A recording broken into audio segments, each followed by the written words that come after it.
फिर आपने अपने अध्ययन में कबीर को कहाँ-कहाँ टटोला? जो लोग अभी आपको सुन रहे होंगे, युवा पीढ़ी के लोग, जी। उनको भी कुछ सजेस्ट करेंगे, उनको सुझाव देंगे कि वो कबीर को अगर पूरा पढ़ना चाहते हैं तो कहाँ-कहाँ जाकर पढ़ सकते हैं? देखिए, कबीर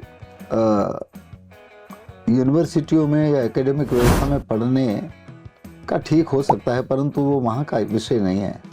कबीर जनमानस के बीच में रह करके प्रैक्टिकली महसूस करने का विषय है। कबीर पढ़ने का विषय नहीं है, कबीर तो जीने का विषय है। कबीर ने जो चीज़ें कही वो उनके जीवन में जो उन्होंने महसूस किया वो उन्होंने आप और हम सबके बीच में रखा।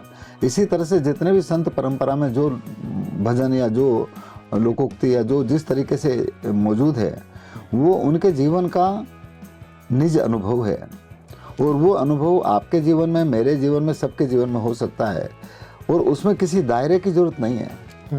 तो इस वजह से जैसे कबीर ने एक साखी में कहा है कि नमता नर तम चालिए, पशु जीव बच जाए, तन ठोकर लागे नहीं, कोई पड़ी वस्तु मिल जाए। गाते हैं, अरे नमता नरदम चाल जो और पशु जीव बच जाए, तन ठोकर लागे नहीं, कोई पड़ी वस्तु मिल जाए। अब ये गाना नहीं है, वो कहते हैं कि तू थोड़ा देख करके चल और नम्रता के साथ में भी चलो, नीचे देख करके भी चल ताकि पैरों में कांटे ना लगे, और कोई जीव जंतु पैरों के अंदर कुचल करके मरे भी नहीं। हाँ।